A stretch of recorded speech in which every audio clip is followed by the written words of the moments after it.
What if everything we thought we knew about history is just the tip of the iceberg? Picture this: hidden beneath layers of time, buried under centuries of dust and forgotten stories, lie mysteries that have baffled historians for generations. But now, something extraordinary is happening. For the first time ever, modern technology is peeling back those layers, revealing answers we once thought lost forever. From ancient riddles etched into crumbling ruins to vanished civilizations that seemed to disappear overnight, the past is finally whispering its secrets. And today, we're diving into 30 of the most thrilling historical mysteries that could be solved not by a stroke of luck, but by the cutting-edge tools of our age. Think about it. Just a few decades ago, unraveling these enigmas would have seemed impossible. But now, with DNA analysis tracing bloodlines across millennia, LiDAR mapping uncovering cities swallowed by jungles, and artificial intelligence deciphering languages no human has spoken in centuries, we're living in a golden age of discovery. It's like holding up a torch in a darkened room. Suddenly, the shadows retreat and the true shape of history comes into focus, and the most exciting part. This isn't just about filling in gaps in textbooks, it's about rewriting entire chapters of our shared human story. So, which mystery will be cracked next? Could it be the fate of the lost colony of Roanoke, where an entire village vanished without a trace? Or perhaps the real identity of the man in the iron mask, whose face was hidden so completely that even his jailers didn't know his name? Maybe it's the purpose of the Antikythera Mechanism, an ancient Greek device so advanced it seems out of place in its own time. Every one of these puzzles is a thread waiting to be pulled, and with each tug, the tapestry of history unravels a little more.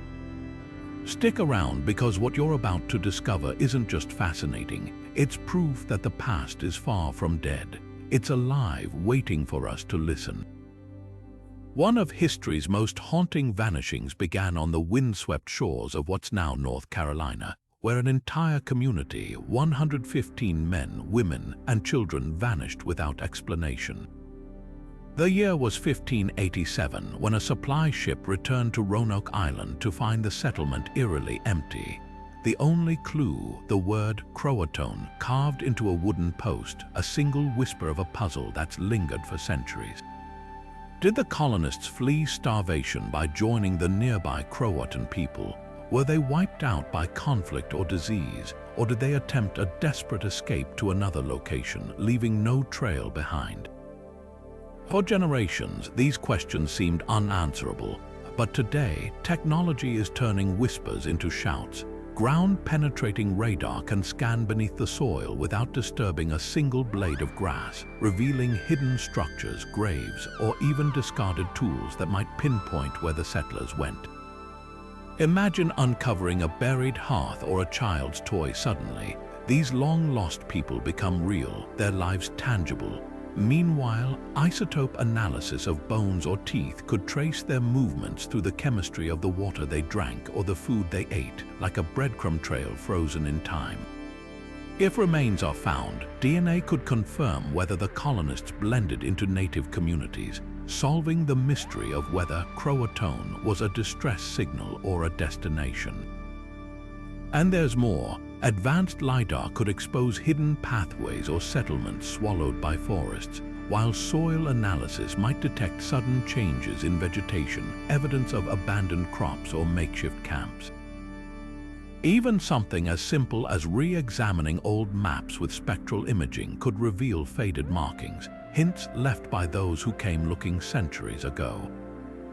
Every tool we throw at this mystery peels back another layer, turning folklore into forensic science. The lost colony isn't just a ghost story anymore. It's a cold case that's finally heating up. For 3,000 years, one relic has inspired more legends, treasure hunts, and divine theories than perhaps any other: the Ark of the Covenant. Described in the Bible as a gold-covered chest holding the stone tablets of the Ten Commandments, it vanished from recorded history after the Babylonian conquest of Jerusalem in 587 B. CE, but what if it wasn't destroyed? What if it's been hidden in plain sight all this time? That's the bold claim made by Ethiopia's Orthodox Church, which insists the Ark rests in a chapel in Axum, guarded by a single monk who dedicates his entire life to its protection. The Bible paints a dramatic picture of the Ark's power leveling mountains, striking down enemies, even toppling the walls of Jericho. Yet despite its significance, no credible archaeological evidence has ever placed it definitively after Jerusalem's fall. Ethiopian tradition, however, tells a different story. They believe it was smuggled to Africa by Menelik I, the son of King Solomon and the Queen of Sheba, and has remained under sacred guard ever since.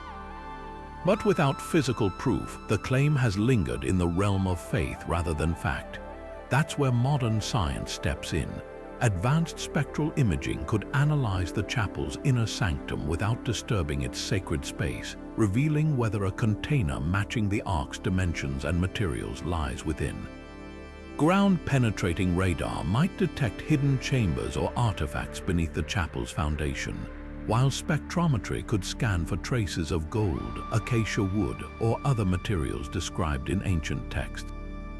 Even more intriguing, researchers could use artifact authentication techniques like thermoluminescence dating to test any relics associated with the site, determining if they originate from the right era. But here's the real challenge. Verifying the Ark wouldn't just be about confirming its existence, it would rewrite religious and archaeological history. If proven genuine, it could validate centuries-old Ethiopian tradition.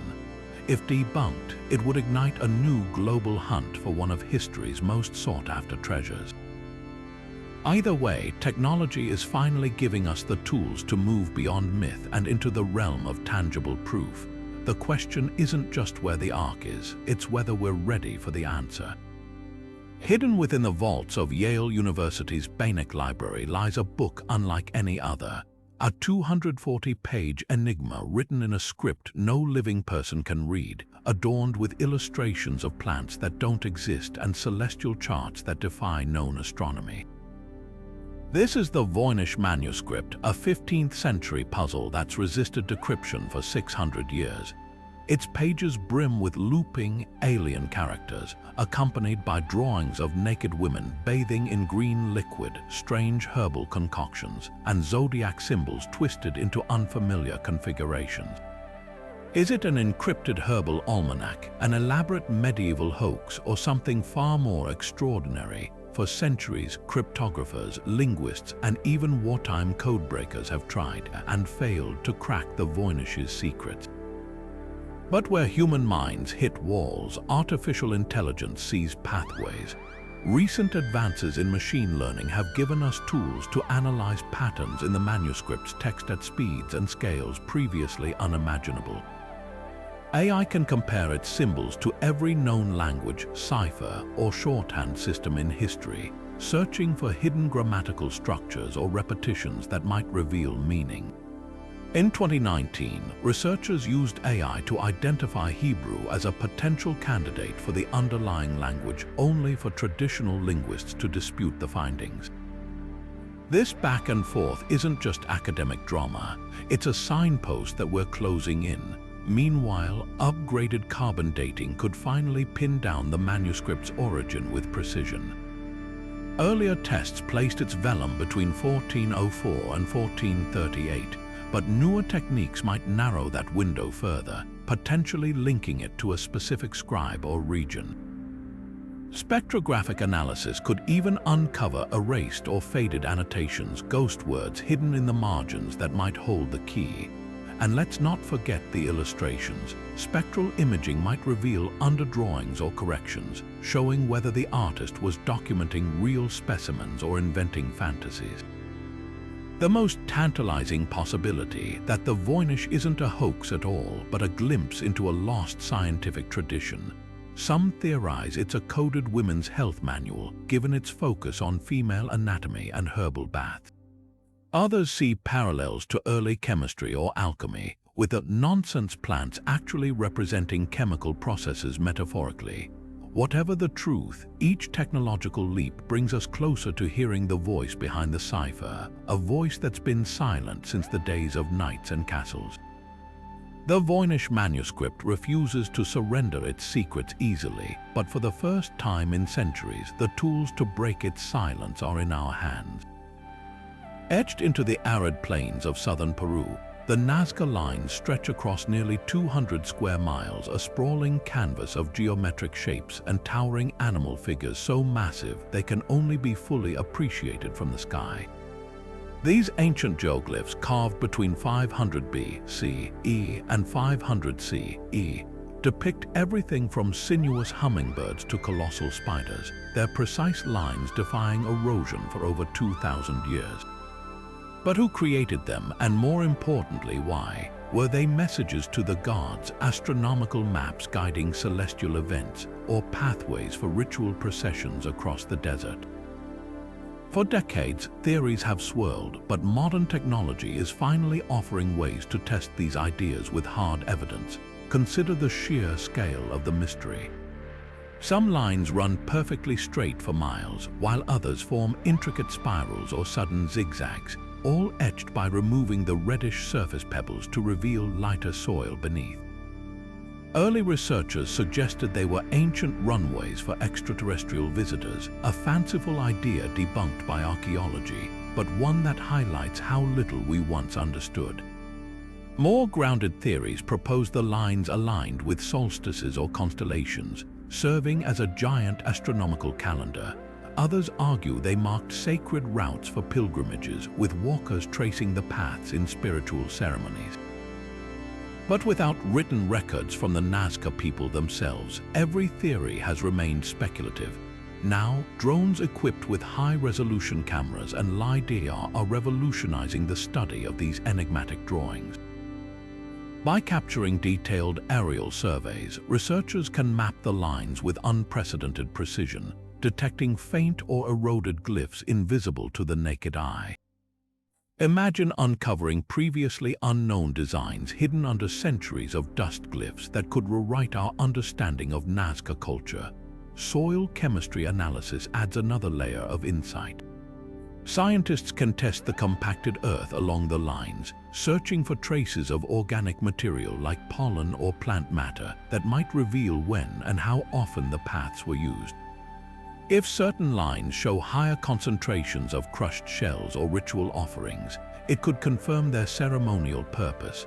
But the real breakthrough might lie in understanding how the Nazca people engineered these marvels without aerial views. Experimental archaeology using techniques like rope and stake systems could reconstruct their methods, while ground-penetrating radar might uncover buried tools or construction markers. Even more tantalizing, hyperspectral imaging could detect subtle mineral variations in the soil, exposing hidden layers of activity. Perhaps the lines weren't created all at once, but evolved over generations, each addition reflecting shifting beliefs or celestial events. The Nazca lines are more than just ancient art. They're a dialogue between humanity and the cosmos, a puzzle etched into the earth itself. With every technological advance, we edge closer to hearing that conversation and finally understanding the whispers of a civilization that turned the desert into a masterpiece. Found in the wreckage of a 2,000-year-old Roman cargo ship off the coast of Greece in 1901, the Antikythera Mechanism shattered everything we thought we knew about ancient technology. At first glance, it resembled a lump of corroded bronze, but beneath the grime lay an intricate system of interlocking gears, a mechanical marvel centuries ahead of its time. Often called the world's first analog computer, this device could predict lunar eclipses, track the cycles of the Olympic Games, and even model the erratic movements of planets across the sky. But here's the baffling part. Nothing this complex appears again in the historical record for over 1,000 years. Who built it? How did their knowledge vanish so completely? And most tantalizing of all, could there be more inscriptions or functions hidden inside, waiting to be uncovered? For decades, researchers painstakingly pieced together the mechanism's purpose from its mangled remains. but modern imaging technology has turned speculation into revelation. High-resolution CT scans now allow scientists to peer inside the corroded fragments without dismantling them, revealing gears so tiny and precise they rival the craftsmanship of 18th-century clockmakers. In 2016, advanced scanning uncovered previously hidden text, a kind of user manual etched into the bronze, describing celestial events and planetary motions in astonishing detail. These inscriptions confirmed the device wasn't just a toy for the wealthy.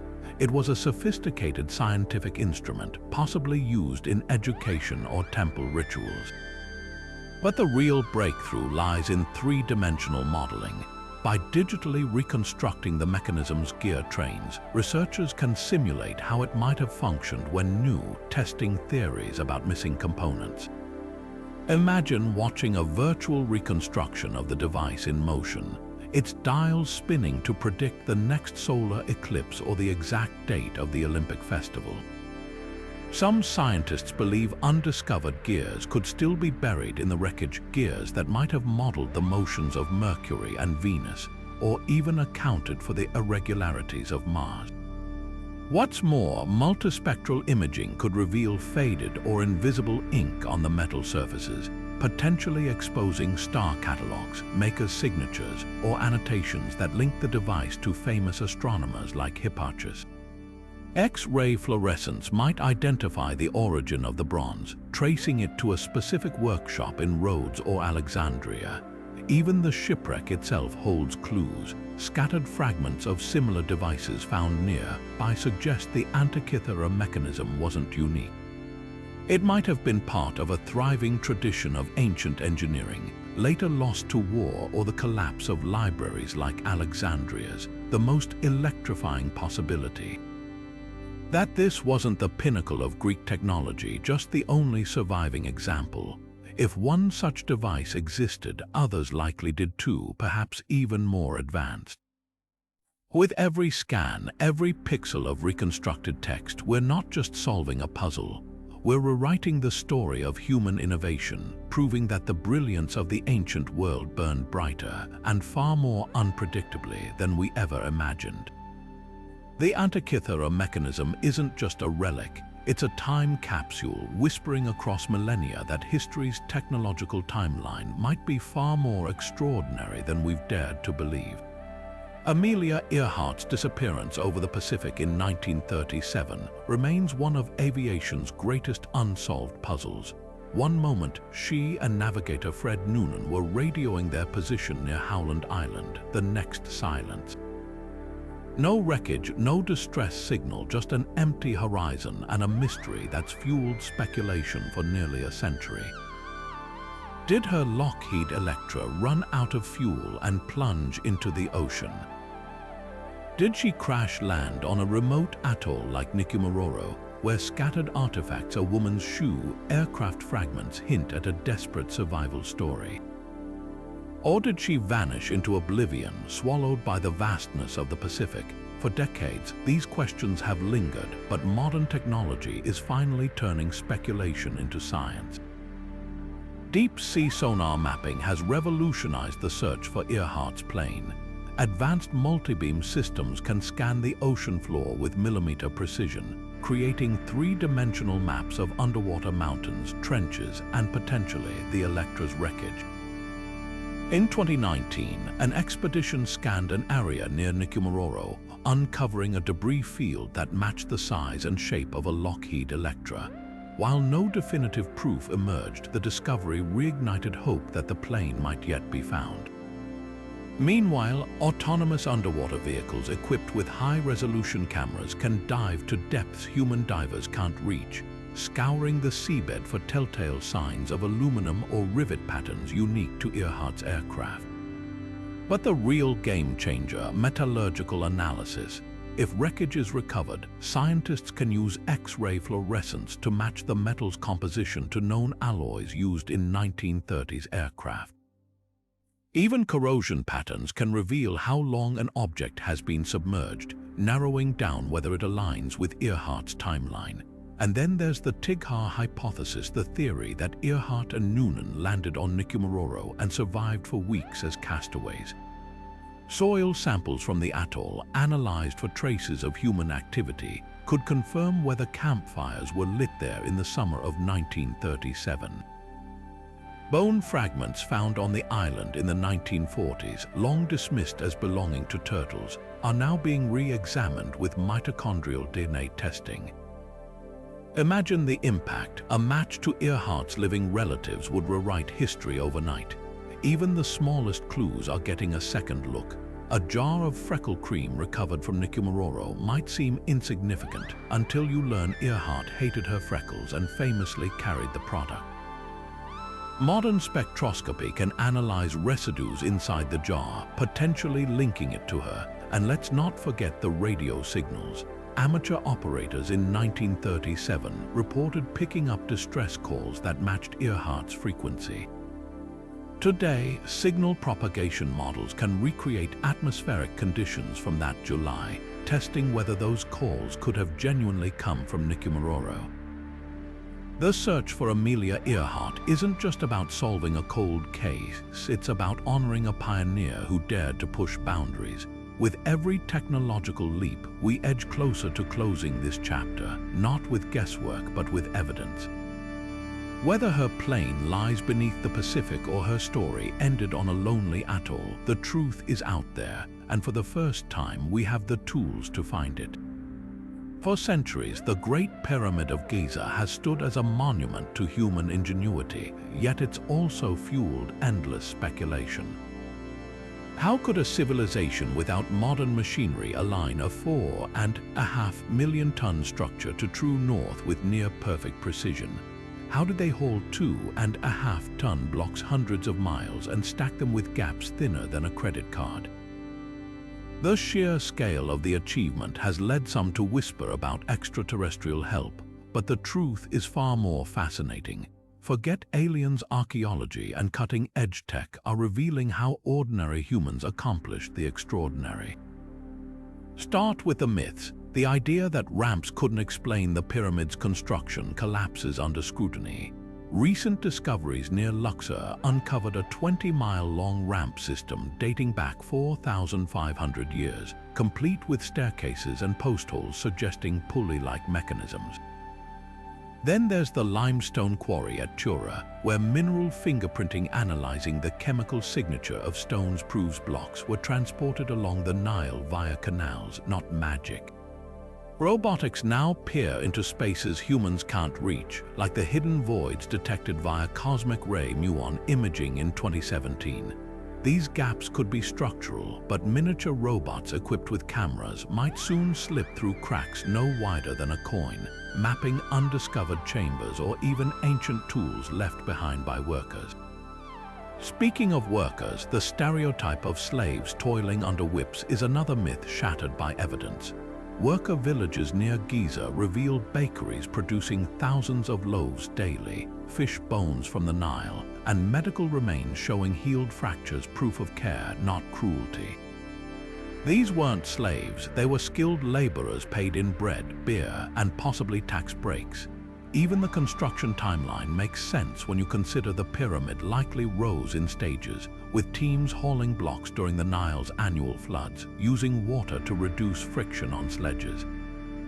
The real revelation, we've barely scratched the surface.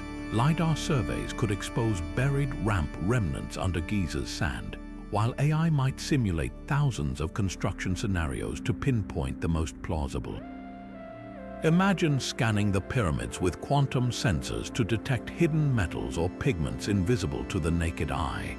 Every technological leap pulls us closer to hearing the voices of the architects who dared to stack heavenward, not with alien help, but with ingenuity, sweat, and a mastery of their world that still leaves us breathless.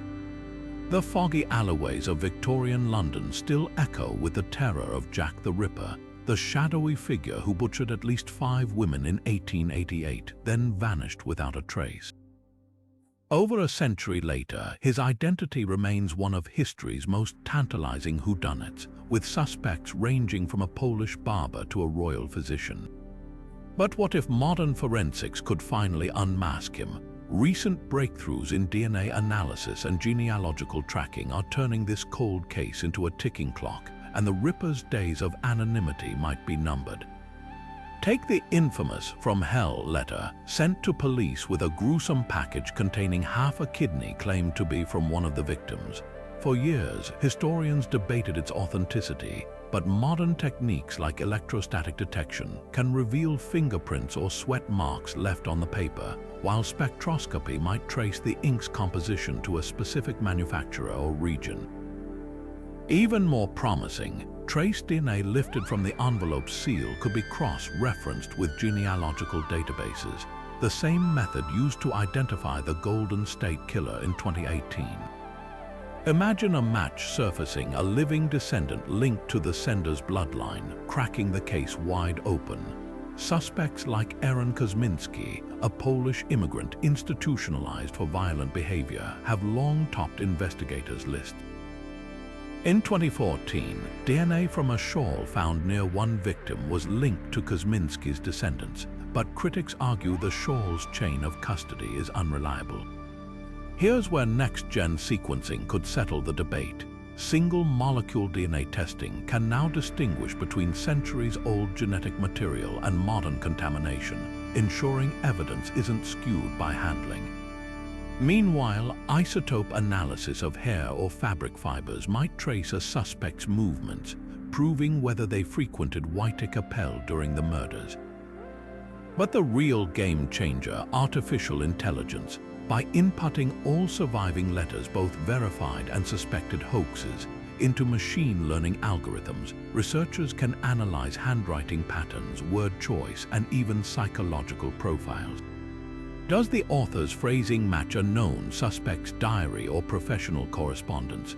Graphology software can compare loops, slants, and pressure marks with surgical precision, potentially tying multiple letters to one hand.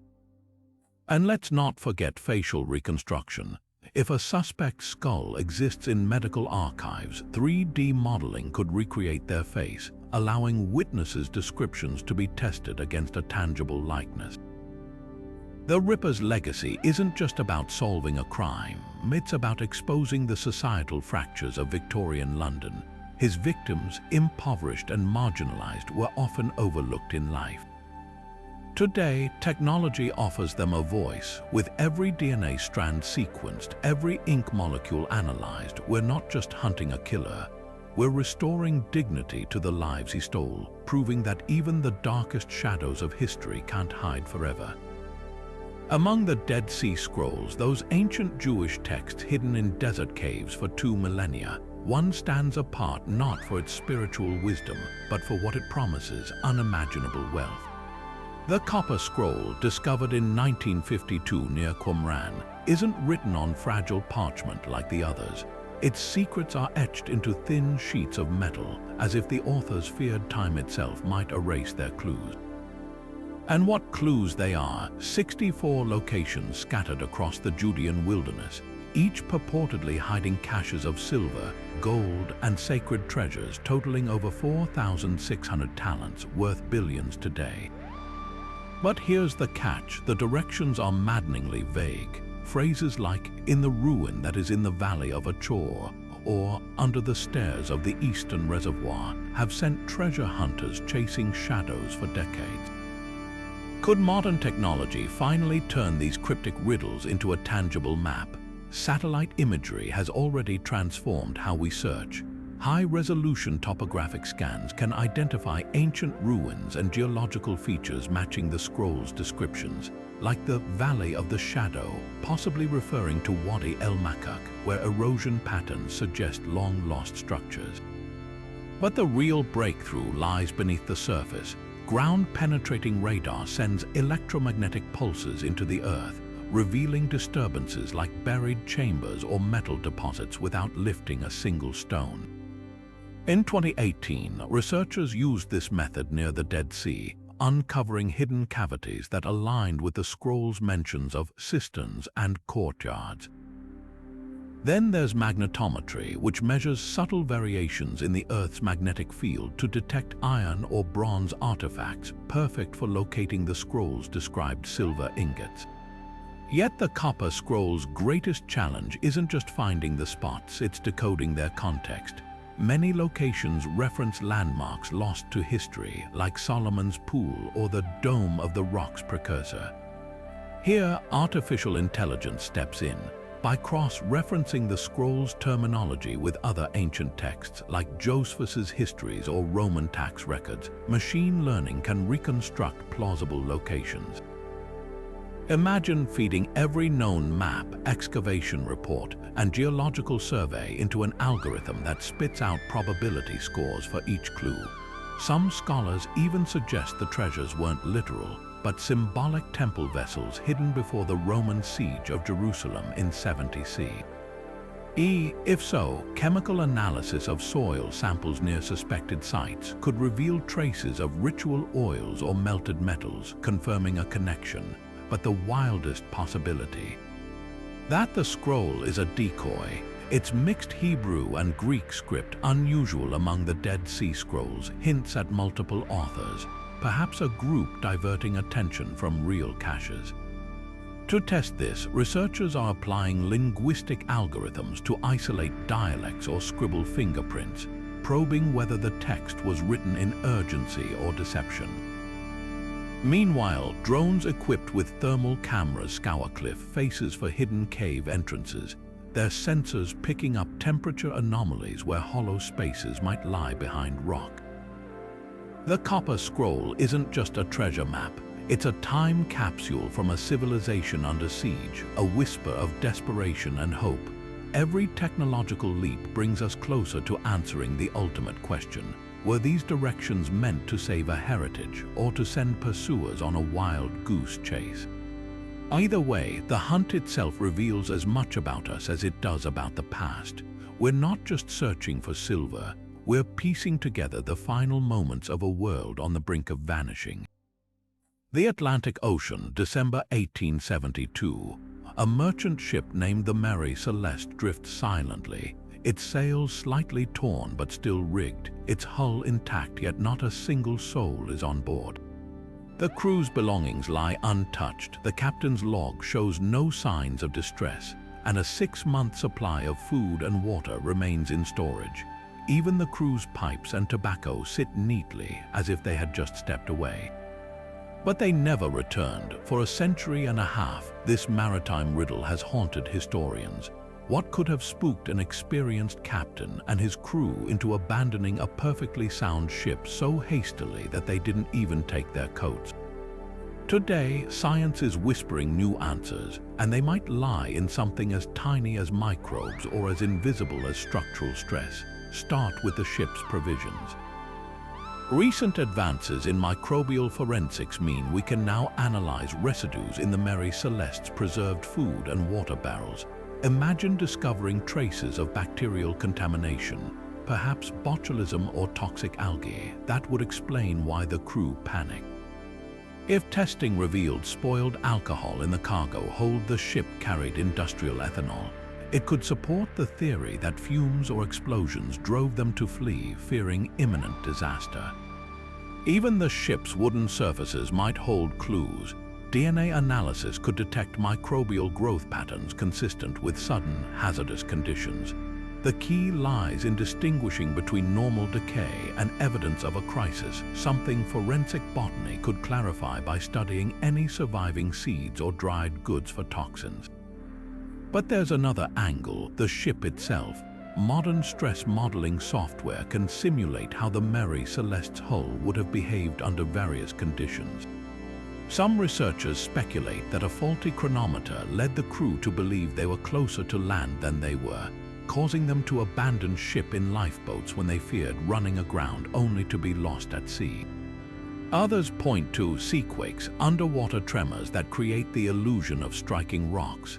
Finite element analysis, a tool engineers use to test structural weaknesses, could map how the ship would have groaned or shuddered under such forces, potentially explaining why the crew misread danger. Even wave resonance, a phenomenon where certain frequencies cause violent rolling, could be recreated digitally to see if it matches damage described in the original survey. Here's where it gets eerie. Sonar scans of the seabed near the ship's last logged coordinates might reveal lifeboats or personal effects, while isotope analysis of rust patterns on recovered artifacts could pinpoint how long they were submerged. And let's not forget meteorology. Climate models can now reconstruct the storm systems of 1872 with startling accuracy, testing whether a rogue wave or freak squall might have triggered the abandonment. Every clue narrows the gap between legend and reality. The Merry Celeste isn't just a ghost story, it's a frozen moment of human desperation. With each technological leap, we peel back layers of panic and decision-making, inching closer to understanding the crew's final hours. Were they victims of an invisible threat, a cascading series of misjudgments, or something science hasn't yet named? The ship's silence is finally breaking, and what it's starting to say changes everything. Standing silent on England's Salisbury Plain, Stonehenge has gripped human imagination for 5,000 years. Those towering stones, some weighing over 25 tons, weren't just hauled into place. They were dragged across distances that defy logic, with the smaller blue stones originating from the Preseli Hills in Wales, over 150 miles away. How did Neolithic people achieve such a feat without wheels or draft animals? The old myths speak of giants or Merlin's magic, but modern science is revealing a truth far more fascinating. The answer might lie in glaciers, teamwork, and celestial precision. Take the blue stones. For decades, archaeologists assumed they were transported entirely by human effort, possibly rolled on logs or floated along rivers. But recent geological studies suggest a twist ice age glaciers may have done half the work. By mapping glacial movements with LiDAR, researchers found ancient ice streams that could have carried these stones within a dozen miles of Stonehenge. That doesn't mean the builders had it easy. Even reducing the distance leaves the question of how they moved the remaining miles. Experimental archaeology offers clues. Teams using Neolithic techniques have shown that wooden sledges greased with animal fat could slide multi-ton stones across timber tracks. The real breakthrough, strontium isotope analysis of cremated remains found at the site. These chemical fingerprints in bones and teeth reveal where people lived and traveled. Some remains match the geology of Western Britain, hinting at a migratory workforce communities converging seasonally to haul stones as part of sacred pilgrimages. Yet Stonehenge's mysteries go beyond logistics. Its alignments with solstices suggest it was more than a monument. It was a celestial calendar. Advanced 3D laser scans of the stones reveal previously unnoticed carving symbols that might encode lunar cycles or eclipse predictions. And then there's the landscape itself. Ground-penetrating radar has uncovered a hidden network of processional avenues and smaller timber circles nearby, evidence of a vast ritual complex. These findings dismantle the old image of Stonehenge as an isolated wonder. Instead, it was the heart of a ceremonial landscape, with routes like the cursus, a 2-mile-long Neolithic pathway aligning with sunrise during key festivals. The most tantalizing question: why bother? Why drag stones across mountains and rivers to build something so precise? The answer might lie in sound. Acoustic studies show the blue stones produce unique metallic echoes when struck, almost like bells. Coupled with the site's alignment to solar and lunar events, it's possible Stonehenge was a multisensory experience, a place where light, sound, and architecture merge to create something transcendent. Every technological leap peels back another layer, showing us not just how Stonehenge was built, but why it still captivates us. The stones aren't just relics. They're a testament to the audacity of a culture that dared to rearrange the earth to touch the sky. Found in the ruins of a 2,000-year-old Parthian village near Baghdad, a set of curious clay jars continues to divide archaeologists. Each one contains a copper cylinder housing an iron rod, When filled with an acidic liquid like vinegar, they produce a small but measurable electric current. Dubbed the Baghdad Battery, this artifact could rewrite technological history if we can prove its purpose. Were these ancient vessels truly primitive batteries used for electroplating gold onto silver? Or were they merely storage containers, their electrical properties an accidental quirk of design? The debate rages, but modern science is finally offering ways to cut through the speculation with hard evidence. Replicas built to exact specifications generate just over 1 volt of electricity, enough to electroplate small objects if linked in series. Experiments show that gold ions suspended in an electrolyte solution can indeed bond to silver surfaces when exposed to this current, creating a gilded effect observed in Parthian jewelry from the same era. But here's the catch: no electroplated artifacts from the period have been conclusively linked to these devices. Without residue matching the jar's internal chemistry on gilded objects, the theory remains circumstantial. That's where spectrometry steps in. Advanced X-ray fluorescence scanners can now detect microscopic traces of electrolytes or metal transfer on ancient jewelry, searching for signatures that align with the battery's output. Imagine finding citric acid residue on a Parthian earring, proof that these jars weren't just passive vessels but tools of craftsmanship, yet skeptics raise compelling counterpoints. The asphalt sealing the jar's tops could have simply preserved scrolls, with the iron rods acting as protective cores.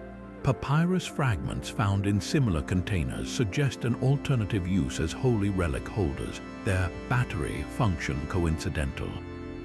To test this, researchers are deploying micro-CT scans to inspect the jar's interiors for organic residues invisible to the naked eye. If parchment fibers or ink particles emerge, the storage theory gains weight. Conversely, crystalline deposits from evaporated electrolytes would bolster the energy cell hypothesis, the most tantalizing possibility that the jars served multiple purposes, a convergence of ritual and innovation. Ancient cultures often blended science and spirituality, using the same tools for medicine, metallurgy, and magic.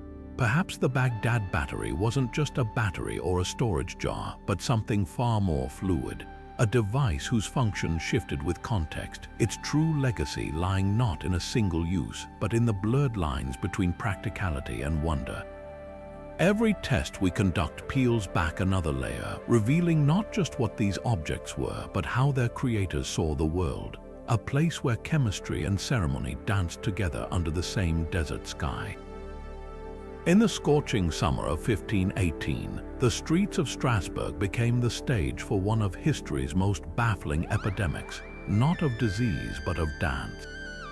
It began with a single woman, Frau Trophia, who stepped into the square and began twisting her body uncontrollably. Within days, dozens had joined her, their limbs jerking as if pulled by invisible strings. By month's end, over 400 people were caught in the frenzy, some dancing until their feet bled or their hearts gave out. The authorities, desperate for answers, blamed overheated blood or divine wrath, prescribing more dancing as a cure. But what really drove these people to dance themselves to death? Today, science is peeling back the layers of this medieval nightmare, revealing clues that point to everything from mass psychosis to something far more sinister lurking in their bread. One leading theory hinges on ergot poisoning, a fungus that grows on damp rye and contains compounds eerily similar to LSD. When ingested, it can cause hallucinations, convulsions, and burning sensations in the limbs, symptoms that mirror contemporary accounts of the dancer's agony. But how do we prove it? Modern toxicology can now analyze the bones of victims exhumed from Strasbourg's mass graves, searching for ergot alkaloids preserved in their skeletal tissue. These toxins bind to collagen and can survive centuries, offering a chemical fingerprint of their last meals. Even more telling, isotope analysis of their teeth could trace whether they consumed rye from a specific contaminated harvest, linking the outbreak to a single tainted source.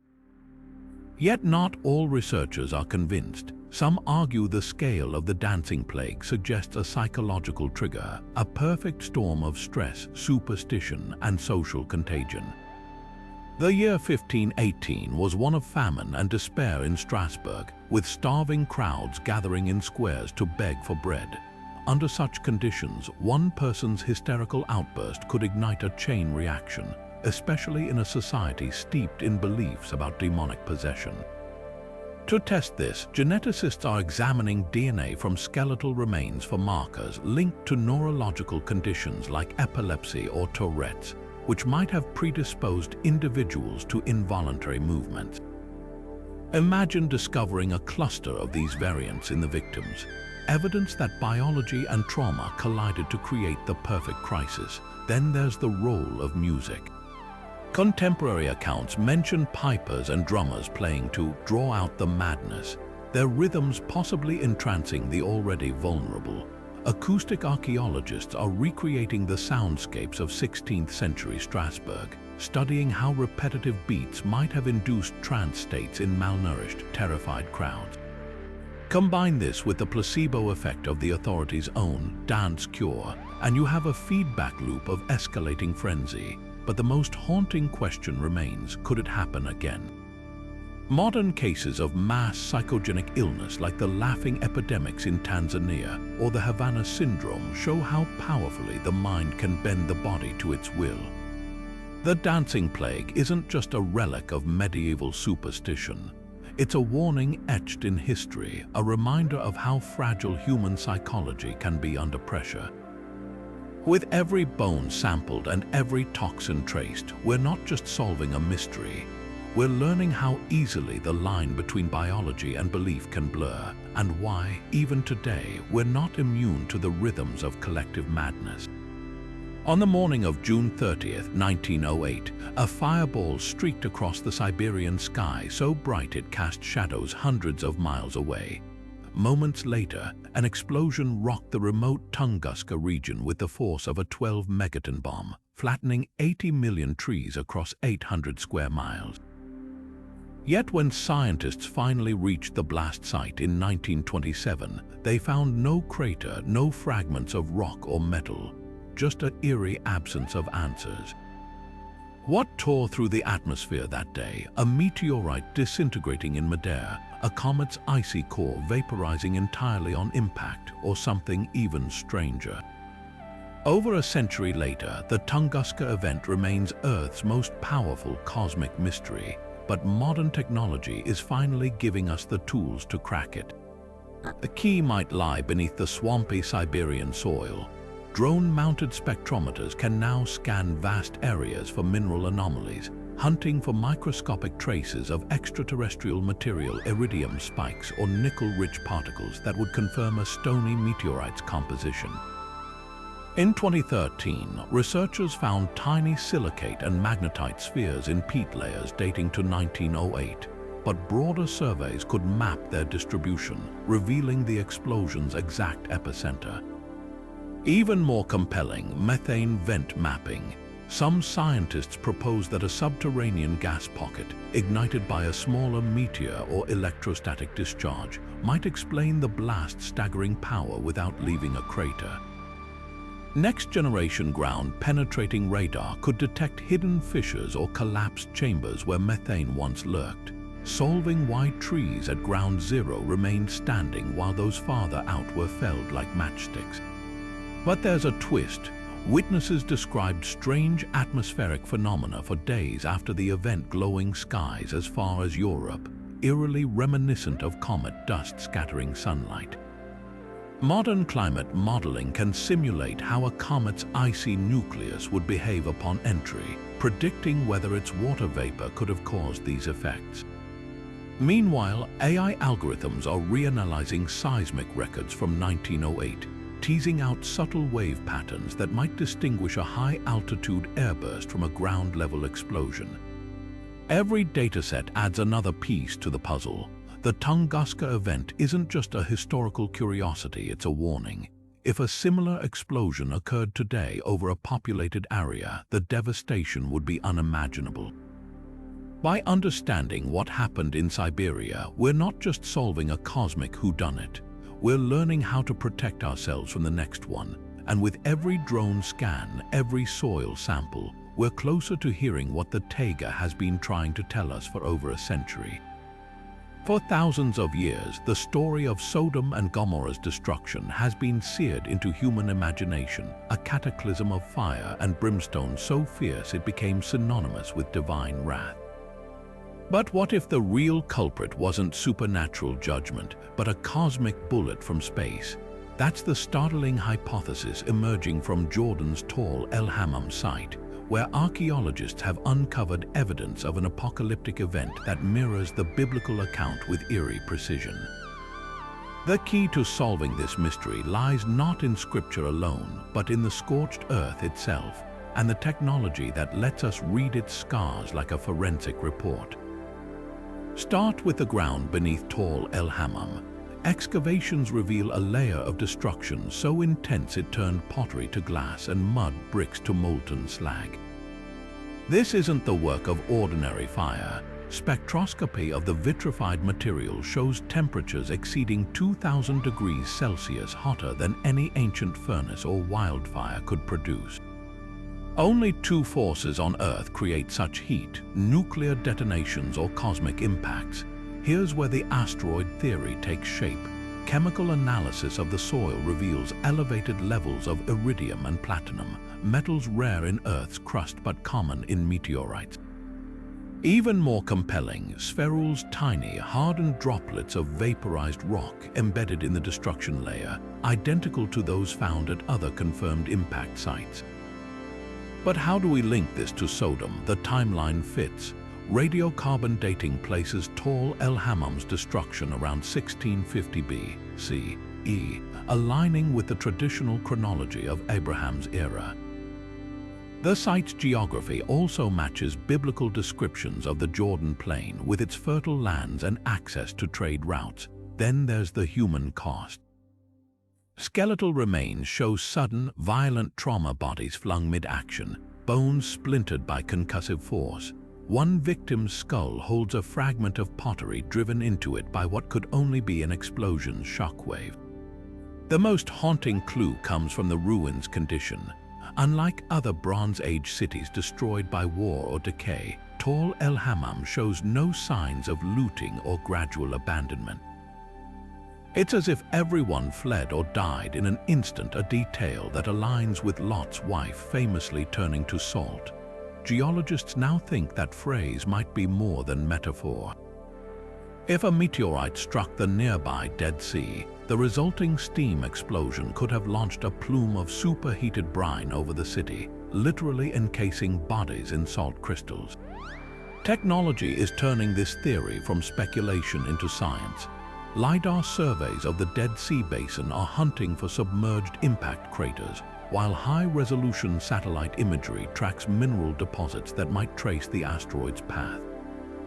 Even the Bible itself gets a high-tech reread. Algorithmic textual analysis compares the Sodom narrative to other ancient disaster accounts, isolating details that ring with geological truth. The story of Sodom's fall has echoed for millennia as a moral warning, but science is revealing it might also be humanity's oldest record of a cosmic near miss, a day when the sky rained fire not as punishment but as physics. And if that's true, it means our ancestors weren't just storytellers. They were eyewitnesses to one of Earth's most violent encounters with the universe beyond. Stretching across the windswept coast of Brittany, France, the Karnak stones stand in silent rows, over 3,000 megaliths arranged with eerie precision.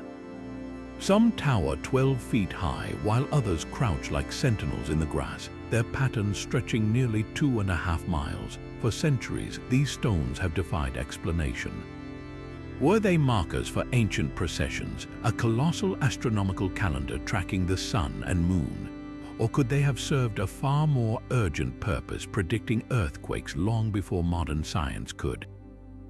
The answer might lie not just in the stones we see, but in those still buried beneath the soil, waiting for technology to reveal their secrets. What makes Karnak unique isn't just the scale of its megaliths, but their deliberate alignment. The stones form parallel rows, some curving into arcs or clustering in geometric shapes that mirror celestial events. During the summer solstice, certain rows align perfectly with the rising sun, while others frame the moon's extreme northern positions. This precision has led researchers to theorize the site functioned as a Neolithic observatory, a Stone Age computer forecasting eclipses or seasonal changes. But there's another, darker possibility. Brittany sits atop a network of ancient fault lines, and seismic activity may have been a constant threat to its early inhabitants. Could the Karnak stones have been an early warning system? Magnetometry is now peering beneath the surface, mapping anomalies that hint at hidden stones or disturbed earth. These buried megaliths might complete celestial patterns we can't yet see, or they could mark underground fissures where tremors began. Imagine discovering a previously unknown row of stones aligned with a fault, a deliberate signal to communities downstream. Soil analysis adds another layer. Sediment cores near the stones show signs of liquefaction, a phenomenon where solid ground turns to slurry during quakes. If the builders experienced such disasters, their knowledge of geology might have been far more advanced than we've credited. Then there's the acoustic angle. Some stones emit distinct metallic rings when struck, a property known as lithophony. Experimental archaeologists suggest these sounds could have been used to communicate seismic shifts, with specific tones signaling danger. Advanced LiDAR scans are revealing where patterns on the stone's surfaces microscopic grooves that might indicate repeated strikes, like a prehistoric alarm system. The Karnak stones aren't just relics, they're a dialogue between earth and sky. Whether as a celestial calculator, a seismic early warning network, or something we haven't yet imagined, their true purpose is emerging from the shadows. With every scan, every soil sample, we're not just solving a puzzle, we're rediscovering a lost language of stone written in the grammar of survival. No relic has sparked as much fervent debate as the Shroud of Turin, a length of linen bearing the faint, haunting imprint of a crucified man.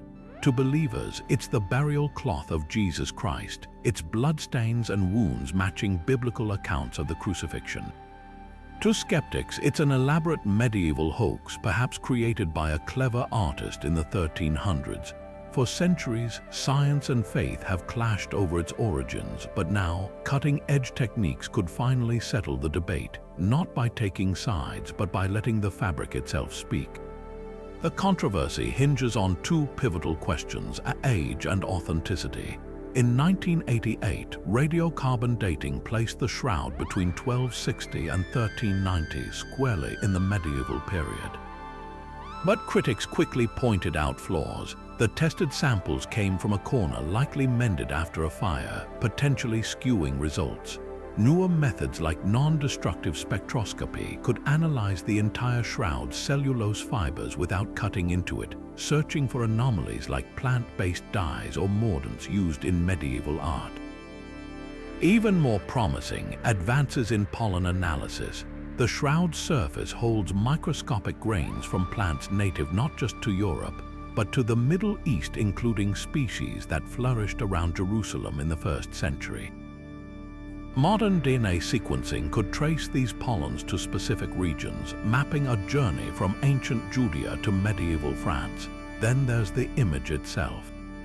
How was it created? No pigments or brushstrokes have ever been detected, and attempts to replicate the effect using medieval techniques or even ultraviolet light fall short of its peculiar depth and precision.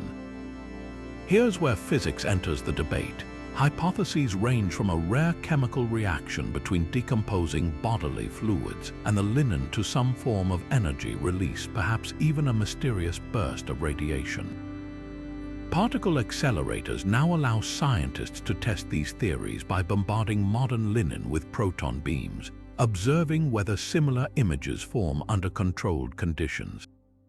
The results: some trials produce faint, shroud-like marks, but none with the same three-dimensional detail. but the most compelling evidence might lie hidden in the bloodstains.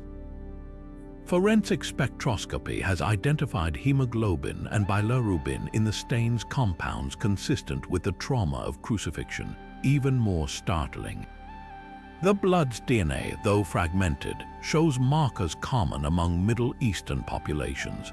While contamination risks exist centuries of handling by countless hands, next-generation sequencing could isolate the oldest genetic material, separating first-century signals from medieval noise.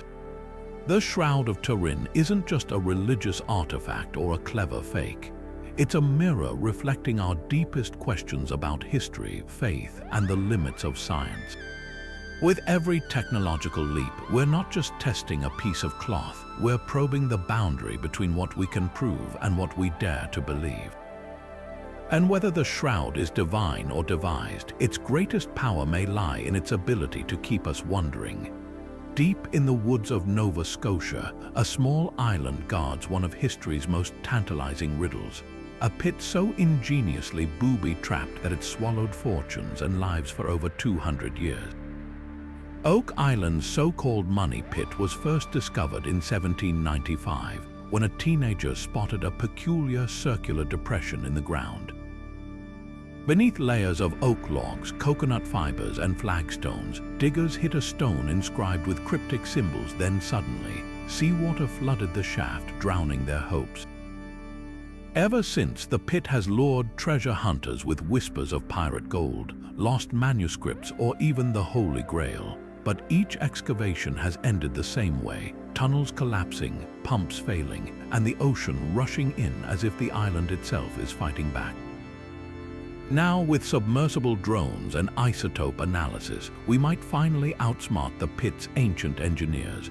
The sheer complexity of the traps suggests this wasn't just a hidden stash. It was a vault designed by someone with serious resources. Flood tunnels rigged to tidal patterns, layers of charcoal and putty to repel water, even a massive stone slab blocking the path. Every detail screams deliberate engineering. Early theories pointed to pirates like Captain Kidd, but why would a buccaneer go to such lengths? More plausible is the Knights Templar hypothesis. Some believe they smuggled sacred relics out of Europe during their persecution, constructing the pit as a permanent hiding place.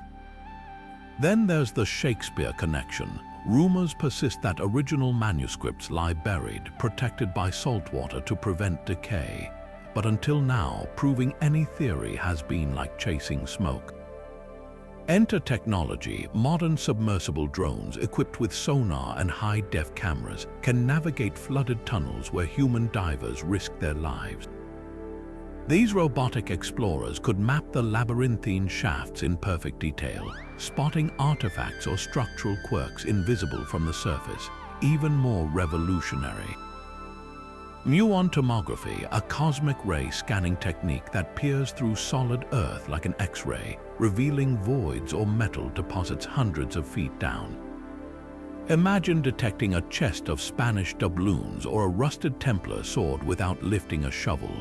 Meanwhile, isotope scans of the floodwater could trace its mineral signature back to specific underground sources, exposing whether the tunnels linked to natural aquifers or were hand-dug to deceive. But the real breakthrough might lie in dendrochronology, studying the pit's oak logs. By analyzing tree ring patterns, scientists could pinpoint not just when the wood was cut, but where it grew. If those logs match medieval European forests, the Templar theory gains weight. If they're from local 17th century trees, pirate legends come alive. Even coconut fibers found in the shaft tell a story. They're not native to Nova Scotia, suggesting materials were imported from the Caribbean, perhaps by sailors who knew the pit's secrets. Oak Island isn't just a treasure hunt. It's a time capsule of human obsession, a puzzle that's consumed generations. With every drone dive, every isotope test, we're not just searching for gold. We're decoding the mind of whoever built this thing, someone who bet everything that their secret would never be found. And for 200 years, they've been right. But technology is tipping the scales. The pit's final trick might be hiding in plain sight, waiting for the right tool to reveal it. Buried beneath the shifting sands of China's Tarim Basin lie mummies with hauntingly familiar features: light hair, high cheekbones, and round eyes that seem more Celtic than Chinese. Dating back over 3,800 years, these strikingly well-preserved bodies wear woven woolens and felted hats straight out of Bronze Age Europe, their very existence defying everything we thought we knew about ancient migration. How did people with such distinctly Caucasian features end up in the heart of Asia, thousands of miles from their genetic cousins? For decades, this contradiction fueled wild theories: lost Roman legions, wandering Scythian traders, even secret Silk Road outposts. But modern DNA analysis is rewriting the script, revealing a story far more complex than anyone imagined. The breakthrough came with whole genome sequencing, a tool that lets us read these ancient individuals' genetic code like a historical document.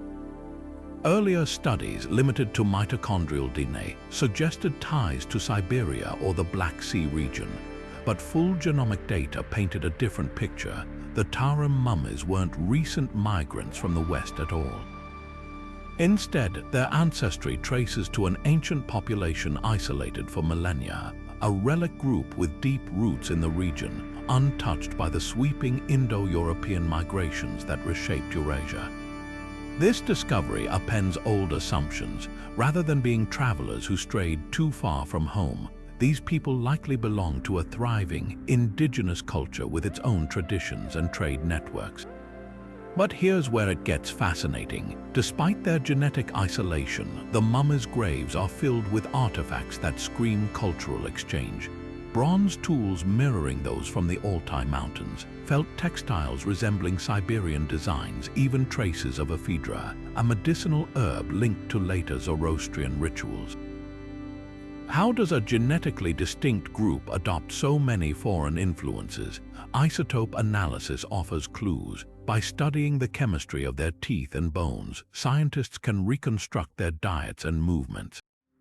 Some mummies show elevated levels of millet and wheat, staples of nearby agricultural societies, suggesting trade or intermarriage.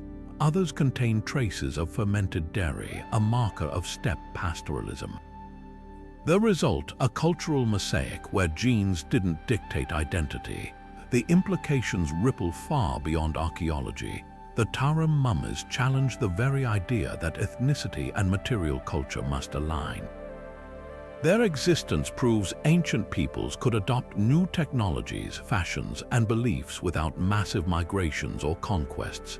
Advanced proteomics now analyzes proteins in their hair and clothing, revealing details about their health and even the animals they herded. Meanwhile, linguistic sleuths scour their sparse writings for links to the Tocharian languages, an enigmatic Indo-European tongue spoken centuries later in the same region. Were they linguistic pioneers, or did their words vanish with them? As drones map the Taklamakan Desert's ruins and AI algorithms compare genetic datasets across continents, we're not just solving a mystery. We're watching humanity's interconnected past come into focus, one where borders were fluid and identity was more than skin deep. The Tarim mummies don't just belong to China or Europe. They're a testament to a time when the world was smaller and stranger than we ever knew. Between 1968 and 1969, a killer prowled Northern California, taunting investigators with gruesome murders and a series of cryptic ciphers. The Zodiac Killer's identity remains one of America's most infamous unsolved cases, but his coded messages, 4 sent to newspapers, only 2 cracked, are where modern technology might finally break the silence. These aren't just simple substitution ciphers, they're layered puzzles filled with symbols, cross-references, and possible red herrings. For decades, cryptographers hit walls, but today, quantum computing and AI-driven contextual analysis are turning those walls into doors. Take the 308 cipher, a 340-character jumble that took 51 years to decode, only to reveal a chilling rant about collecting souls for the afterlife. The breakthrough came in 2020 when a team of programmers used distributed computing to test billions of permutations. But here's the catch: the remaining unsolved ciphers, like the notorious 340, are exponentially more complex. That's where quantum computing enters the fray. Unlike classical computers, which test possibilities sequentially, quantum machines process multiple solutions simultaneously. Imagine running every possible cipher key at once, collapsing centuries of brute force guesswork into minutes. Even more promising, AI trained on the Zodiac's known writings can detect stylistic fingerprints, his habit of mixing Greek letters with astrology symbols, or his odd spelling quirks, flagging patterns human eyes might miss. But cracking the code is only half the battle.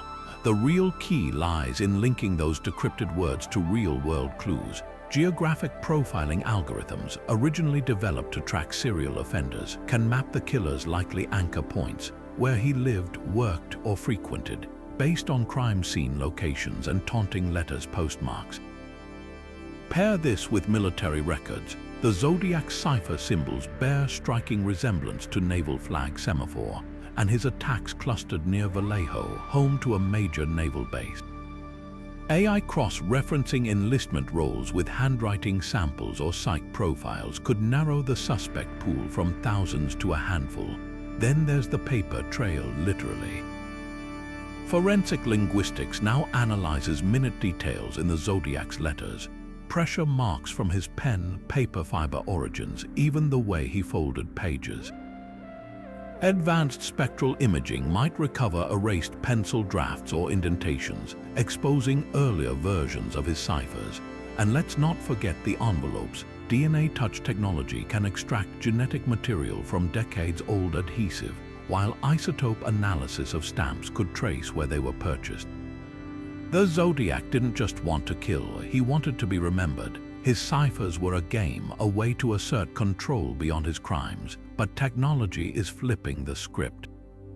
What if the very codes he designed to immortalize himself become the breadcrumbs that lead to his unmasking? The clock is ticking. With every quantum calculation, every algorithmic sweep through Cold War archives, we're not just solving a puzzle. We're rewriting the ending to a story that's haunted us for half a century. From the peat bogs of northern Europe emerge figures frozen in time, leathery skin drawn taut over skeletal frames, hair still clinging to scalps, expressions eerily preserved in their final moments.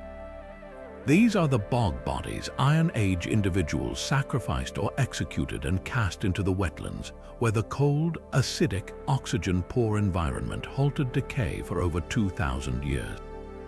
But were they criminals, prisoners of war, or willing offerings to the gods? Modern forensic science is peeling back the layers of their final hours, turning whispers of ritual into hard evidence. Take Toland Man, Denmark's most famous bog body. His serene expression belies a violent end, a noose still tight around his neck. Yet his stomach contents tell another story. A last meal of porridge made from barley, flaxseed, and wild grasses, consumed 12 to 24 hours before death.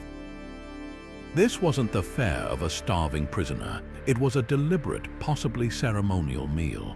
Isotope analysis of his teeth and bones reveals he ate richly throughout his life, suggesting high status. Why would someone like that end up strangled and buried in a bog? The answer might lie in the patterns of his injuries. While his neck bears the mark of the rope, his body shows no defensive wounds, a clue that he didn't struggle.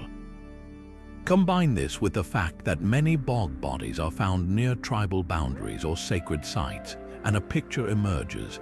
These could be ritual sacrifices, offerings to fertility gods or spirits of the land, chosen for their social standing to carry the community's prayers into the afterlife. But not all bog bodies fit this mold. Consider Id Girl, a teenager from the Netherlands with her hair half shorn and a woolen band around her throat. Forensic scans show deformities in her spine, possibly marking her as an outcast. Was she killed for being different, or was her disability seen as a bridge to the divine? Meanwhile, old Croghan Man from Ireland towers even in death, his 6'6" frame bearing deep defensive cuts on his arms and a stab wound near his heart. The sheer brutality hints at punishment rather than ceremony. To untangle these distinctions, scientists now employ protomics, studying proteins in the body's skin and hair to detect stress hormones like cortisol, which spike during prolonged fear or pain. If It Girl's tissues show no such markers, it could imply a swift, accepted fate. If Croghan Man's do, his death was likely anything but peaceful.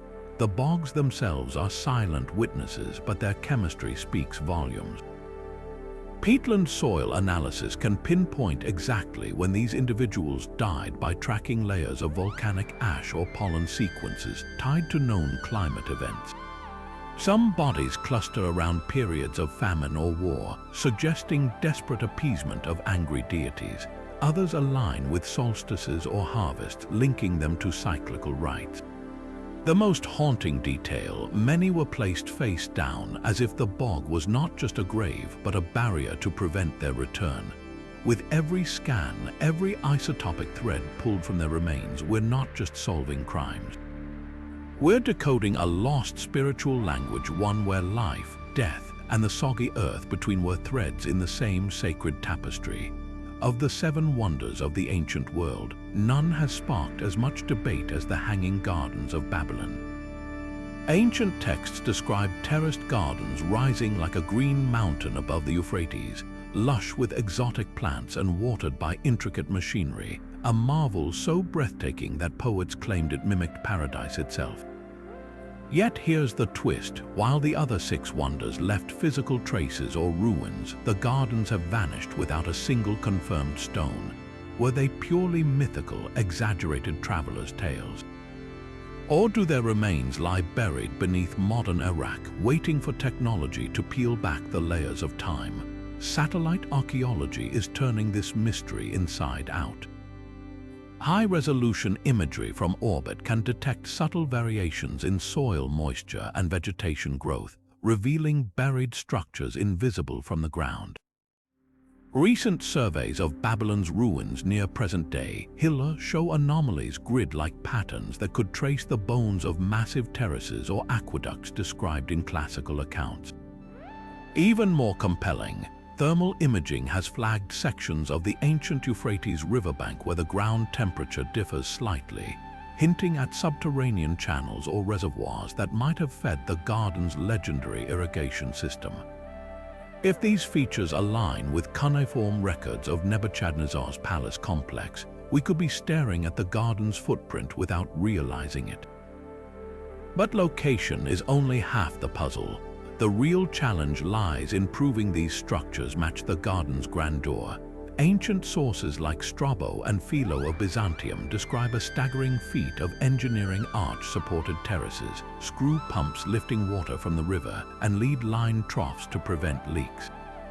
Here's where ground-penetrating radar steps in. By mapping the density of buried materials, it could identify metallic residues or hollow spaces consistent with such machinery. Imagine discovering a row of evenly spaced voids where wooden screw pumps once rotated, or patches of lead oxidation marking the ghostly outline of long-decayed pipes. Suddenly, legend becomes logistics, yet skeptics raise a fascinating counterpoint. What if the gardens weren't in Babylon at all? Assyrian records from Nineveh mention King Sennacherib's unrivaled palace garden, with water-raising devices, details eerily similar to Babylon's descriptions. Could Greek historians have conflated the 2 cities? To test this, archaeologists are using isotopic analysis of soil samples from both sites, hunting for traces of exotic plants like myrrh or cedar that ancient rulers imported for their gardens. If Nineveh's dirt contains pollen from species unsuitable for Babylon's climate, the mystery takes a sharp turn eastward. The Hanging Gardens aren't just about finding a lost wonder. They're a test of how history gets written through pride, propaganda, or pure accident. With every satellite pass, every spectral scan of the Mesopotamian dust, we're not just searching for roots and rubble. We're asking whether the past is built on facts or faith, and how often the line between them blurs. And perhaps that's the real wonder, not whether the gardens existed, but why we need them to have existed at all. On a stormy November night in 1971, a man calling himself D.B. Cooper boarded a flight from Portland to Seattle, ordered a bourbon and soda, and calmly handed the flight attendant a note claiming he had a bomb. What followed was one of the most audacious unsolved crimes in American history: a hijacking, a $200,000 ransom payout, and a midnight parachute escape over the Pacific Northwest that turned Cooper into a folk legend. Despite decades of investigations, not a single trace of him has ever been confirmed. No body, no parachute, not even most of the ransom cash. But now, the same tools that crack cold cases and map lost cities could finally close the book on this high-flying mystery. Consider the ransom money. Cooper demanded 20,000 bills in 20s, each meticulously recorded by serial number. Over the years, a handful washed up along the Columbia River, their condition suggesting they'd been buried or submerged for years. Today, isotope testing could analyze these bills in ways investigators never imagined. By examining the microscopic layers of dirt, pollen, or even bacteria clinging to the cache, scientists might pinpoint exactly where they were hidden. Certain isotopes in the paper itself could reveal whether the money sat in a damp riverbank versus a dry forest floor, narrowing search areas dramatically. Even more telling, trace metals or organic compounds unique to specific stretches of the Columbia's gorge, chemical fingerprints that could lead searchers straight to Cooper's landing zone. Then there's the terrain itself. The wilderness where Cooper likely landed is a labyrinth of steep canyons and dense forests, terrain so rough that early searches turned up empty. But drones equipped with LiDAR and multispectral imaging can now scan these areas with surgical precision, detecting unnatural shapes, a collapsed parachute, a metal briefcase beneath centuries of leaf litter. In 2017, an amateur sleuth using satellite imagery spotted anomalies near the river that matched the description of Cooper's burial site. Imagine coupling that with ground-penetrating radar to confirm whether the soil beneath has been disturbed in ways consistent with someone hastily burying evidence. But the real breakthrough might come from an unexpected place: Cooper's tie. Left on the plain, it bore traces of rare earth elements like cerium and strontium. Geochemical analysis could trace these particles back to specific industrial sites or geographic regions, potentially linking Cooper to a job or hometown. Even the knot itself holds clues. Forensic engineers have reconstructed how he tied it, suggesting possible military or maritime experience. Pair this with modern facial reconstruction software applied to witness sketches, and suddenly the blurry composite might gain startling clarity when cross-referenced with missing persons databases or old employment records. The myth of D.B. Cooper has always been about more than a crime. It's about the thrill of the vanishing act, the idea that someone could outsmart the system and disappear. But technology is chipping away at the legend, replacing folklore with forensics. Every isotope scan, every drone flight over the Columbia's bends brings us closer to the truth. The skyjacker who thought he'd left no trail might finally have miscalculated because time erases alibis but science resurrects clues. Around 1200 BCE, the Mediterranean world burned. From the ruins of Troy to the ashes of Ugarit, a wave of destruction rolled across the Bronze Age's glittering kingdoms, and at the heart of the chaos marched the Sea Peoples. Ancient Egyptian carvings depict them as fierce warriors in horned helmets, toppling cities with fire and sword. But who were they really? The Egyptians named them Shurden, Lucca, Peliset, yet left no maps to their homelands. For centuries, historians treated them like mythological bogeymen. But now, genetic archaeology and material science are turning these shadows into flesh and blood people with names, homes, and perhaps even living descendants. The breakthrough starts with pottery specifically, the clay fingerprints left behind. Portable X-ray fluorescence devices can now analyze the elemental makeup of ceramic shards from Sea People sites, matching them to specific clay sources across the Mediterranean. A bowl fragment found in the ruins of Cyprus, for example, might contain trace amounts of nickel or chromium that link it directly to Sardinia's mines. Suddenly, those Shurden warriors named by the Egyptians aren't just abstract invaders. They're travelers from the very island whose name still echoes theirs. Even more telling, strontium isotope analysis of teeth from Sea People's burial sites in modern-day Israel reveals individuals who spent childhoods near the Aegean, only to die centuries later on Levantine battlefields. Their bones are roadmap, whispering of epic migrations triggered by famine or war. But pottery and isotopes only tell part of the story. Ancient DNA is rewriting the rest. When researchers sequenced genomes from skeletons in Sardinia dated to the Bronze Age collapse, they found startling connections to the Philistines, the biblical foes of Israel and one of the Sea People's most famous factions. Shared genetic markers suggest a westward migration from the Aegean or Anatolia, with these groups eventually settling along the coasts of Canaan. Modern Palestinians still carry faint echoes of that DNA, a living thread tying them to the chaos of 3,000 years ago. The Sea Peoples weren't mindless destroyers. They were refugees, mercenaries, and survivors caught in a perfect storm of climate change and systemic collapse. Tree ring data from the era shows prolonged droughts, while shipwreck inventories reveal collapsing trade networks. When the earth dried up and the markets failed, entire civilizations took to the sea, armed with nothing but desperation and swords. Technology is finally letting us see them not as faceless hordes, but as human beings, people who shaped the ancient world as indelibly as any pharaoh or emperor. And in their story, we might just find warnings for our own age of upheaval. On August 15, 1977, a radio telescope in Ohio picked up a signal so powerful, so inexplicable, that the astronomer who discovered it scrawled, "Wow," in the margin of the printout, and gave birth to one of science's greatest enigmas. Lasting 72 seconds and blasting from the direction of Sagittarius, the transmission hit a frequency close to the hydrogen line, precisely the band scientists had predicted extraterrestrials might use to announce their existence. Then, just as abruptly as it began, the signal vanished, leaving behind 4 decades of speculation.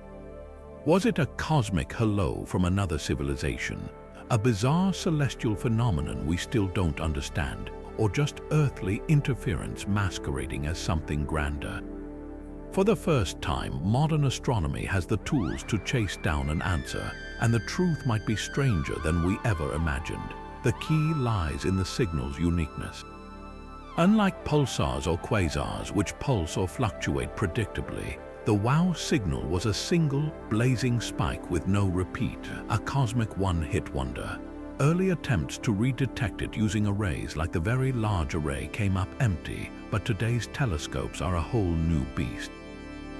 The upcoming Square Kilometre Array, or SCAR, will link thousands of antennas across continents, creating a receiver so sensitive it could pick up a cell phone on Mars. By training this colossal ear on Sagittarius, astronomers can monitor the region for even the faintest echoes of that 1977 burst. But here's the twist: they're not just listening for repeats. Advanced algorithms now sift through radio noise in real time, flagging patterns that human operators might miss, like a signal that's shifted frequency due to the Doppler effect of a moving source, or one that's deliberately engineered to hide in natural static. Yet the search isn't just about power, it's about precision.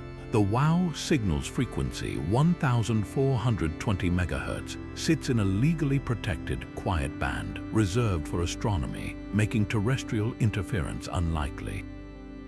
But could it have been something natural, just not something we recognize? Some propose a comet's hydrogen cloud passing through the telescope's beam, though none were logged near the coordinates that night.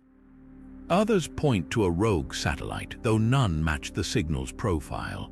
Modern spectroscopy can now model hypothetical cosmic events like a neutron star's magnetosphere glitching or interstellar plasma focusing distant radio waves like a lens, testing whether nature could mimic an artificial broadcast. The most tantalizing possibility that the signal wasn't meant for us at all. Imagine an alien civilization transmitting a beacon sweep across the galaxy, Earth brushing through the beam for just 72 seconds. If so, the SK might catch the next target in its path, a flicker in another star system, repeating at intervals that betray intent. Or perhaps we'll find nothing and the wow. Signal will remain a glorious fluke, a reminder that the universe is vast enough to surprise us, even without aliens. Either way, the hunt is no longer just about solving a mystery. It's about learning how to really listen to the cosmos, and that changes everything. In 1845, two of the best-equipped ships in British naval history, HMS Erebus and HMS Terror, sailed into the Arctic ice never to return. Sir John Franklin's expedition to chart the Northwest Passage vanished without a trace, leaving behind only scattered graves, cryptic Inuit accounts, and a single chilling note buried under a cairn. For over a century, the fate of Franklin's 129 men remained one of exploration's darkest riddles. But now, forensic science and cutting-edge archaeology are piecing together their final days, and the answers lie in everything from the ice itself to the long, silent decks of their sunken ships. Start with the poison in their bones. When researchers exhumed the bodies of 3 sailors buried early in the expedition on Beechey Island, they found something shocking: lead levels up to 10 times higher than normal. The source, the expedition's tinned food, sealed with substandard solder that leached into their meals. Ice core samples from the region add another layer to this toxic puzzle. By analyzing layers of Arctic ice dating to the 1840s, scientists can track environmental lead pollution spikes that align with the expedition's canned provisions. But lead poisoning alone doesn't explain the horror that followed. Delirium and weakness might have slowed the crew, but the deeper tragedy unfolded when the ships became hopelessly trapped in ice off King William Island. That's where underwater archaeology rewrites the narrative. In 2014 and 2016, the wrecks of Erebus and Terror were finally located, their hulls eerily intact beneath the Arctic waters. Sonar imaging reveals both ships came to rest upright, as if gently laid on the seabed, suggesting they weren't crushed by ice, but abandoned and later sank. Most tantalizing of all, Terror's captain's desk was found sealed, its drawers potentially housing logs or personal journals preserved in the frigid, low-oxygen environment. Deep-sea drones equipped with delicate manipulator arms could soon recover these papers without damaging them, offering day-by-day accounts of the crew's desperate attempts to survive. But the real breakthrough lies in reconstructing their final march. Stranded for nearly 2 years, the men eventually abandoned ship, dragging lifeboats across the ice in a doomed bid for safety. Forensic analysis of skeletal remains found along their route tells a gruesome story.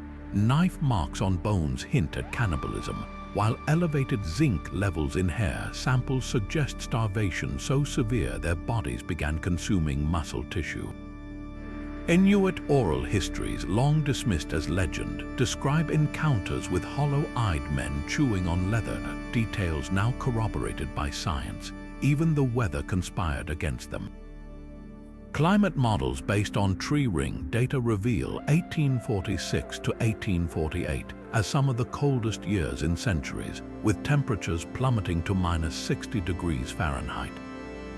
The Franklin expedition wasn't just a failure, it was a cascade of bad decisions and worse luck, a collision of human ambition and nature's indifference.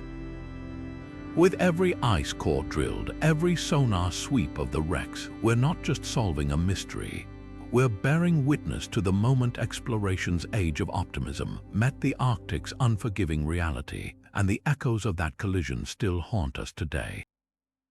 In the quiet English village of Woolpit during the 12th century, An event so strange unfolded that it still sparks debates today. Two children, brother and sister, stumbled out of nearby wolf pits with skin tinted an eerie shade of green, speaking an unknown language and refusing all food except raw beans. According to medieval chroniclers, their story only grew stranger. They claimed to come from a twilight land where the sun never rose, a place they called St. Martin's Land. Were they lost Flemish immigrants, as some historians argue, victims of arsenic poisoning or malnutrition that tinged their skin, or something far more extraordinary, visitors from another world, as fringe theories suggest? For centuries, their tale has been dismissed as folklore, but modern science could finally separate fact from fairy tale. The key lies in the soil, literally. If skeletal remains of these children were ever discovered, isotope analysis could crack the case wide open. By examining the chemical signatures locked in their bones and teeth, scientists could trace where they spent their early years. Oxygen and strontium isotopes varied geographically based on local water sources and geology, acting as a natural passport stamp. If their bones revealed ratios matching Flanders, a region where persecution might have driven families into hiding, the immigrant theory gains weight. But if the isotopes point somewhere entirely unexpected, or show signs of prolonged malnutrition like the telltale markers of famine or heavy metal poisoning, the mystery deepens. Imagine discovering arsenic traces in their remains, explaining the greenish hue as a symptom of toxicity rather than extraterrestrial origins. Yet the children's diet offers another clue. Medieval accounts insist they initially rejected all food except beans, a detail often brushed aside as whimsy. But modern botany reframes this. Fava beans are a staple in some Mediterranean diets, and their consumption is linked to a genetic condition called favism, which can cause jaundice-like yellowing of the skin in susceptible individuals. Genetic testing of any recovered remains could reveal whether the siblings carried this mutation, turning a fantastical detail into a medical footnote. Even their purported unknown language might find an explanation. Linguists now analyze phonetic patterns in historical texts, comparing them to extinct dialects of Flemish or Picard that could have sounded alien to English ears. But let's linger on the most tantalizing detail, their claim of a sunless homeland. Some researchers propose they were refugees from deep underground mine networks, where prolonged darkness and mineral exposure might explain both their pallor and disorientation. LiDAR scans of Woolpit's surroundings could reveal long collapsed tunnels or subterranean chambers, remnants of forgotten industry. Alternatively, atmospheric science offers another angle. The period coincides with volcanic eruptions like Mount Hecla's in 1158, which spewed ash so thick it dimmed skies across Europe for years. Could St. Martin's Land have been a village shrouded in perpetual twilight, its inhabitants already malnourished, fleeing into the English countryside with their memories distorted by trauma? The green children of Woolpit aren't just a medieval oddity. They're a riddle wrapped in human desperation, a snapshot of how fear and isolation can twist reality. With every isotope test, every scan of forgotten underground spaces, we're not just chasing ghosts. We're piecing together the fragile lives of two children who stepped out of the shadows of history and left us wondering whether the truth is stranger than any legend. Deep in the Siberian wilderness, an anomaly rises from the earth like a forgotten fortress, a colossal limestone cylinder, its walls jagged and steep, crowned with a bowl-shaped depression at its summit. This is the Patomsky crater, known to locals as the Fire Eagle's Nest, a geological enigma that has baffled scientists since its discovery in 1949. At over 40 meters high and 160 meters wide, it resembles the ruins of some ancient citadel, yet its true origin remains one of nature's most stubborn secrets. Was it forged by a meteorite strike, a volcanic explosion, or something far more unexpected, like a subterranean nuclear reaction occurring millennia before humans split the atom? The crater's isolation adds to its mystique. Nestled in the Irkutsk region's dense taiga, it's surrounded by a dead zone where trees grow twisted and stunted, as if poisoned by invisible forces. Early theories leaned toward volcanism, but Siberia lacks the tectonic activity to explain a singular eruption here. Then came the uranium hypothesis. The area is rich in radioactive ore, leading some to speculate that a natural nuclear fission event, a georeactor, might have blasted the crater into existence. Ground-penetrating radar is now probing this idea, mapping the density of materials beneath the crater to detect uranium concentrations or the telltale residues of past chain reactions. Imagine discovering isotope ratios matching those found in man-made reactors, proof that Earth once harbored its own atomic furnaces deep underground. Yet the plot thickens. Recent magnetic surveys reveal bizarre anomalies around the crater's rim, fluctuations so extreme they suggest the ground was superheated and then rapidly cooled, a hallmark of violent energy release. Some researchers propose a methane hydrate explosion, where trapped gas beneath permafrost ignited under pressure, creating a fuel-air bomb effect. Others point to the crater's peculiar shape, noting its resemblance to Mare volcanoes formed by steam explosions when magma meets groundwater. To test this, scientists are deploying seismic tomography, sending sound waves through the Earth to reconstruct a 3D model of the crater's roots. If they find evidence of a collapsed magma chamber or fossil hydrothermal system, the volcanic theory could rise from the ashes.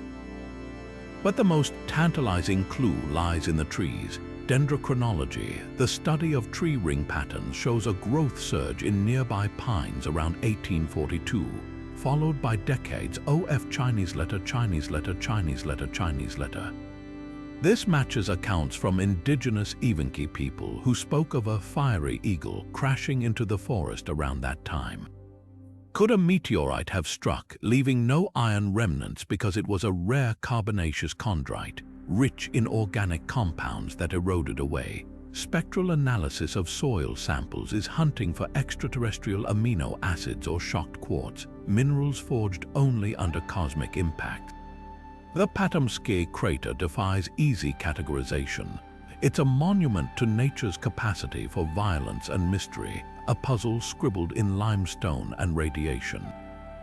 With every radar pulse, every isotopic test, we're not just studying a hole in the ground. We're decoding a message from the planet itself, written in the language of fire, stone, and time. And the deeper we dig, the clearer it becomes. Some secrets aren't buried to be hidden. They're waiting to be understood. In the pre-dawn hours of July 6, 2022, a security camera near Elberton, Georgia, captured a sudden flash of light. Then the violent collapse of one of America's most enigmatic monuments. The Georgia Guidestones, a towering granite structure inscribed with apocalyptic commandments in 8 languages, had stood for over 40 years as a magnet for conspiracy theories and reverence. Now reduced to rubble by a targeted explosion, the question wasn't just who destroyed them, but how advanced forensics could trace the attack back to its source. The blast itself left a forensic goldmine.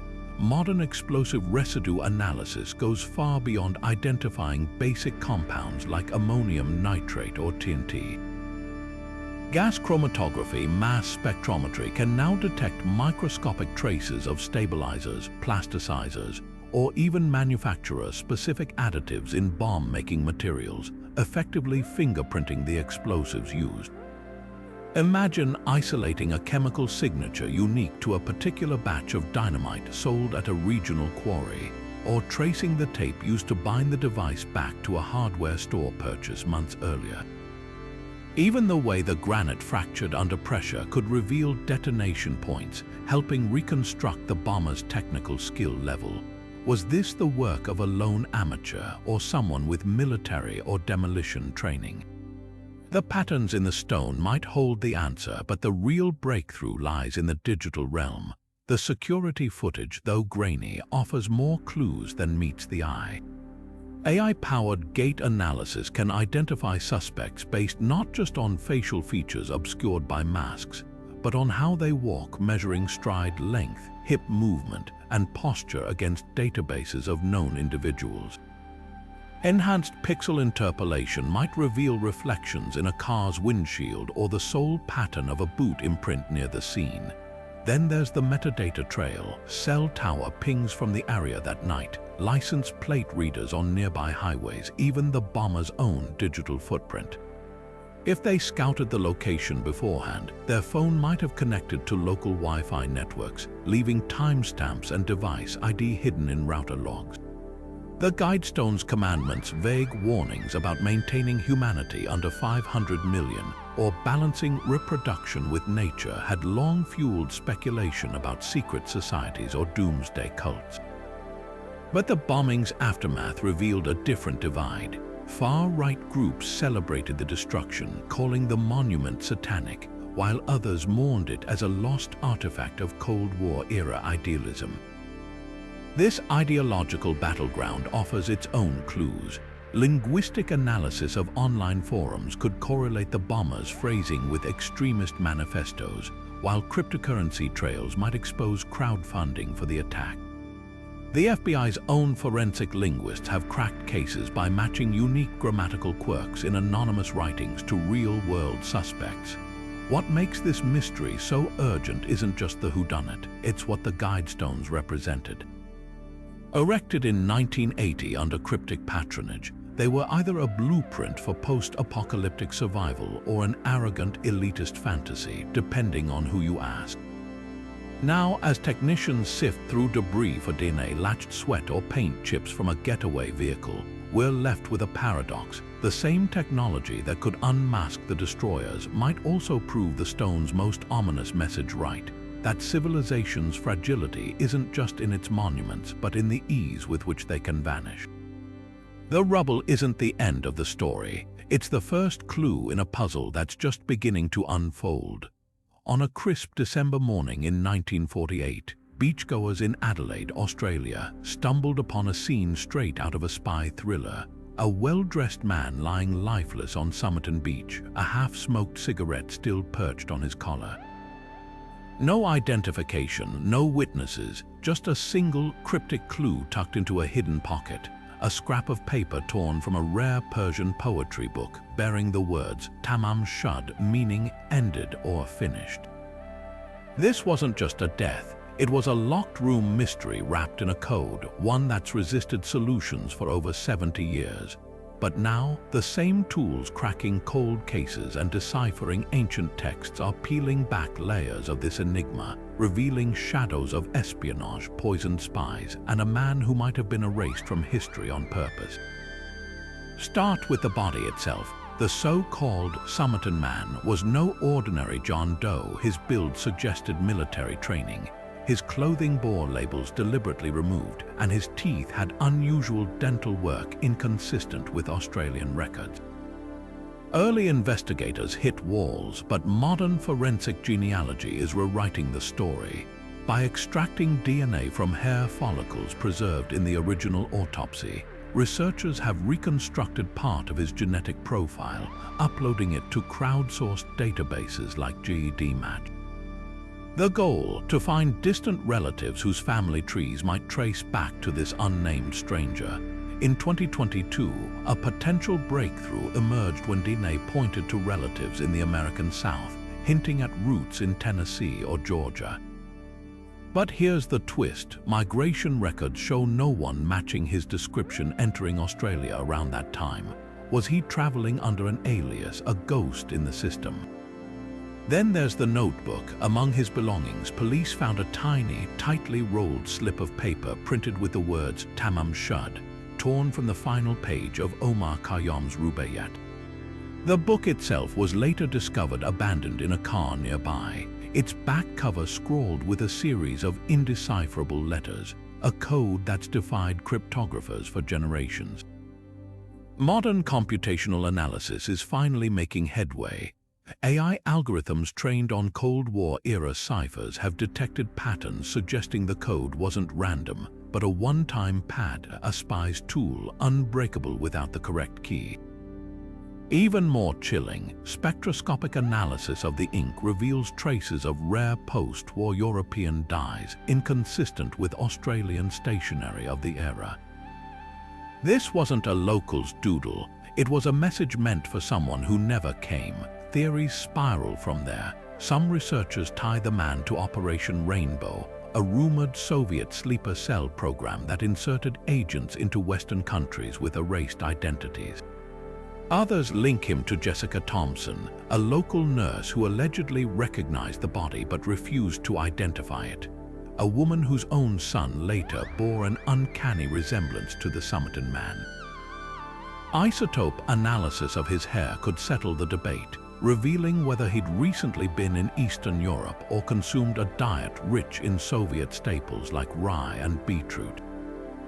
But the most haunting clue might be the poison.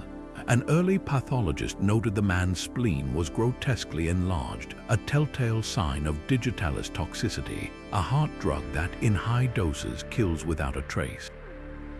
In 1948, it was a spy's perfect weapon. Today, nanoscale mass spectrometry could detect residual alkaloids in his fingernails or teeth, confirming whether he ingested it hours before death. The Tamam Shud case isn't just about identifying a body. It's about unraveling a moment when the shadows of the Cold War stretched across an Australian beach, leaving behind a man who chose, or was forced, to vanish twice, first in life, then in history. With every DNA match, every decrypted letter, we're not just solving a crime. We're peeling back the curtain on an era when the truth was the first casualty. From lost civilizations whispering through LiDAR-scanned jungles to encrypted ciphers crumbling under AI's relentless analysis, we've seen how modern technology is rewriting history's greatest unsolved puzzles.